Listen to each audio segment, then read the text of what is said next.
Hi, today I'm gonna tell you about movies I watched in June.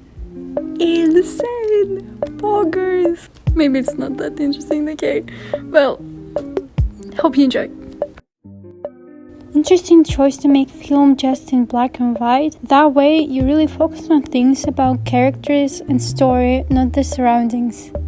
It felt the same way as in the book Crime and Punishment, because Dostoevsky never describes the picture around protagonist, but makes just a feeling of this dirty and dark city.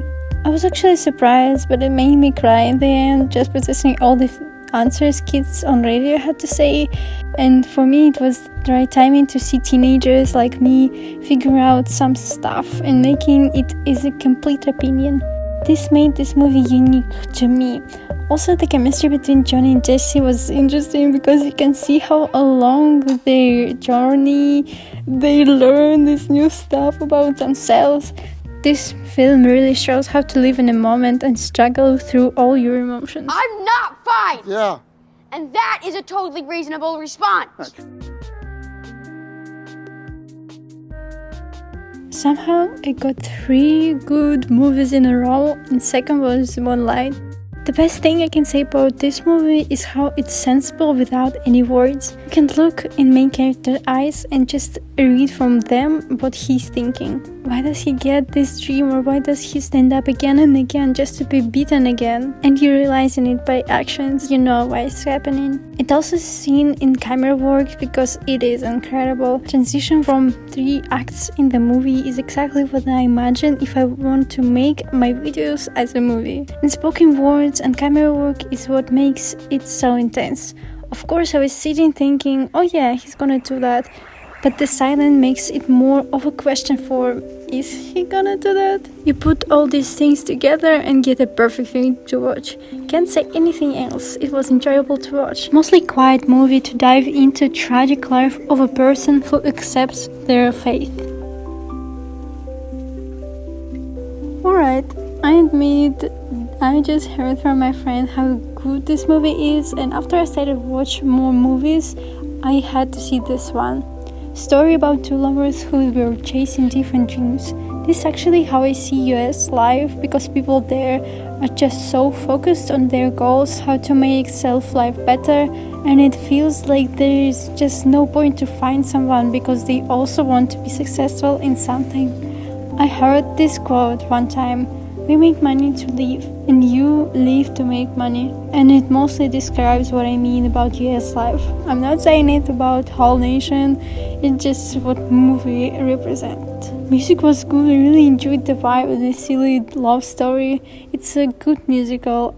I love how you can easily understand and relate to the characters.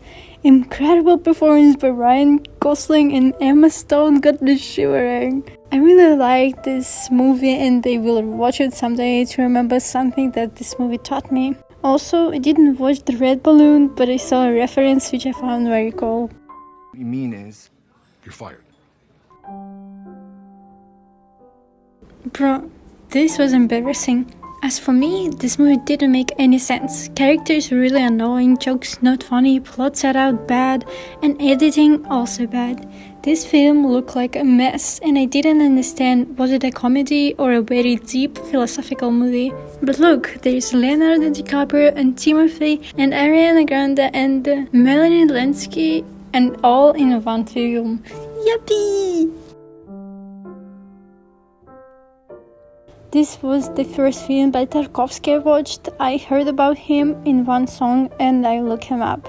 I tried to watch Stalker, but holy moly, I just fell asleep. I'm sorry. Maybe next time. I wanted to watch this film for a long time because of Come and See, and I wanted to compare them. And you know, they similar in some way. There is not the one story but multiple. It was interesting to see them all open up. Huge W for filming and lighting, because we all know that filming in black and white is very difficult. The car with apple scene and dream memories touched me. It felt very sad and dreamy. It might be hard to understand what have happened or why did that happen, but I think it's Tarkovsky style.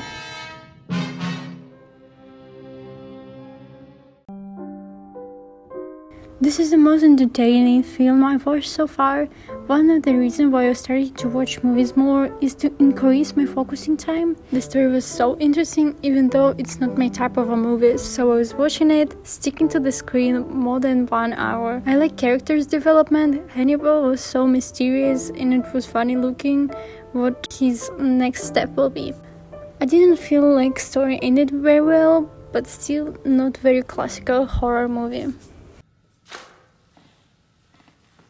Sounds charming. Navalny, the classic.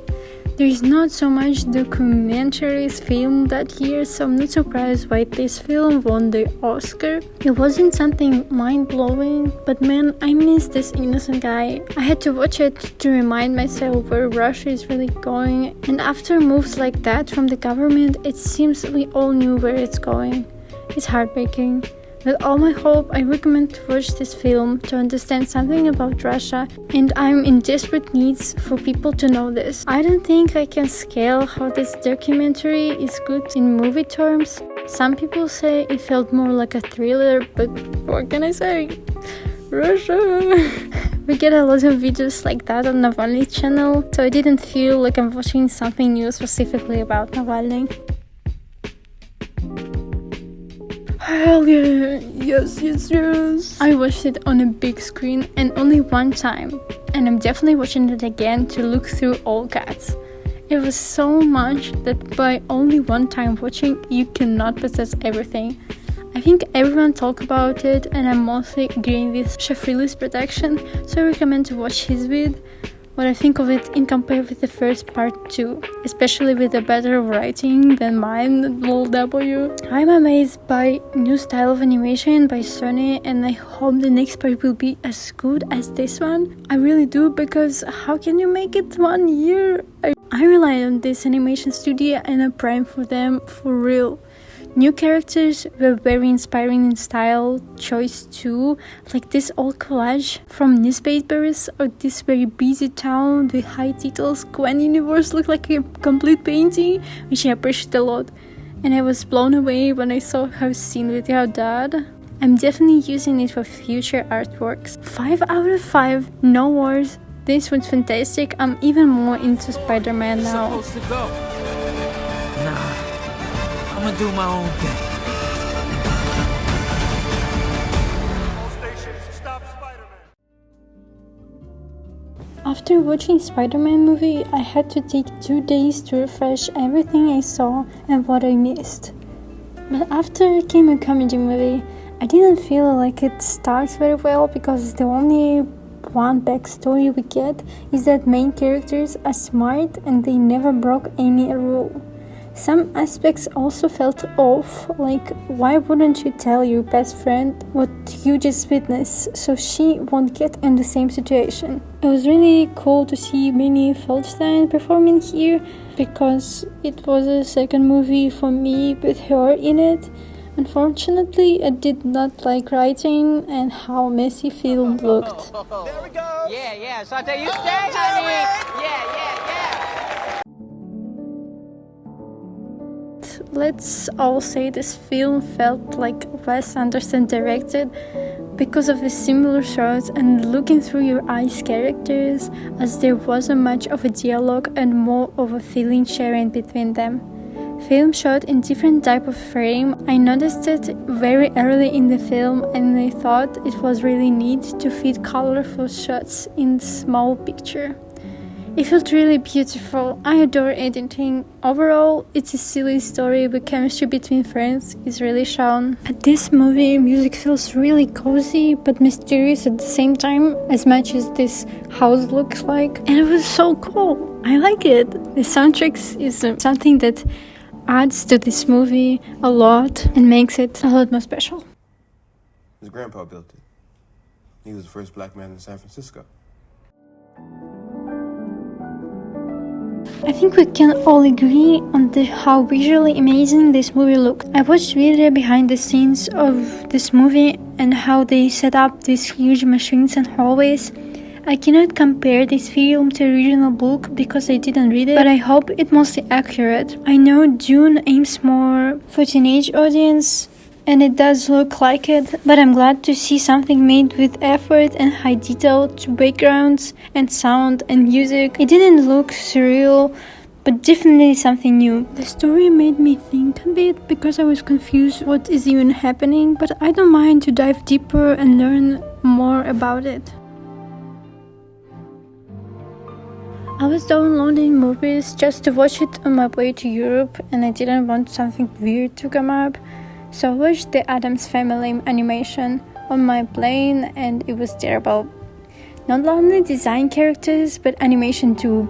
I feel like it's very weird to make children like this, and they could have come up with something better, like why girl should look like her mom and not her dad, and same with the boy. It feels like it should be more opposite for real. I haven't watched the original movie though, but I don't think this is how story should go. If you like when everything is messed up, why wouldn't you just let them break your house? Alright, I guess I didn't get it. Kids deserve good stop-motion animation, and Cuba in Two Strings is one of it. Before watching the Olivia video, I thought it was a mid-movie because I never heard of it before, but it's actually sad to see movies like that not get enough fame. Did you even see that it is a stop-motion? And it takes a lot of time to make movies like that. If animation is something we all agree is good, then look at the characters. The sister looks so scary. I understand now why his mother said he shouldn't stay till dark. The visual picture looked insane, so I'm really glad I watched it. I wish more people knew about this movie. I don't usually watch series, or if I do, I watch it in one day, but Last of Us was an amazing show. I haven't played the game and I didn't watch anyone play it, so I'm not going to say anything in comparing. I liked the show a lot. The ending, I would never thought it would end like that, but it's actually understandable when Joel said that through everything he went, he couldn't lose his another hope for happiness, which was Ellie. I like this one quote from Critic: "Every episode is a treatment in character building and storytelling, almost treating each episode as its own little movie and story arc based on who Joel and Ellie are meeting. Stories are very touching, and with time you relate to them more and more." I'm looking forward to next part and watching more movies with Pedro Pascal. That's it for now. Hope you enjoyed. See you next time.